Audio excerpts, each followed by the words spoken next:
So what we're gonna do, or I will gonna do, is to make some century sisig, century tuna sisig. So, ano ba yung mga kailangan natin para ma-accomplish yung ganung food? So, I have here, ito, century tuna. So, what I did, I strain.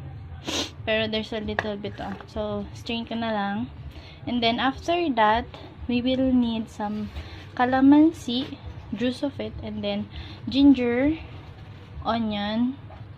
I'm using 2 kinds of sili. I have the labuyo and the yung like pangsigaw, yan lang nag-red na siya. And then sugar, then some seasonings, and mayonnaise.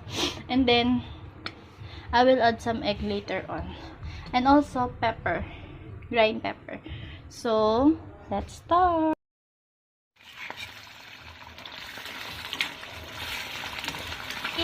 Para maging medium na siya, like medium brown yung color. So, balik tayo mamaya. Hintay tayo, gawin na natin yung magiging sauce later on. So, what we're gonna do is to put this ginger, onion,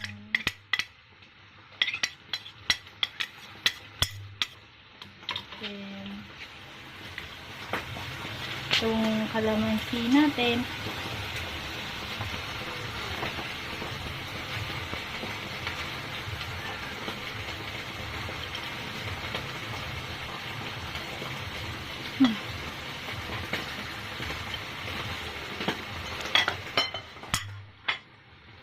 some sugar, sama na natin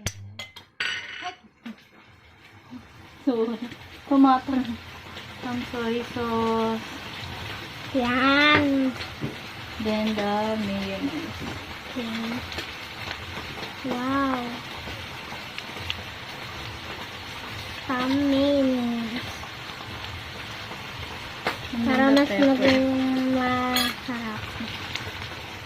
Pepper. Then mix all together.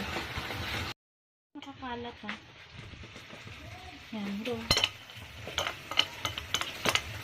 So later on, pag naluto na yung piniprito natin na century tuna, idadagdag na lang natin siya. Naluto na siya. Yan. So, lalagyan na natin siya. Mix. Then, mix lang natin.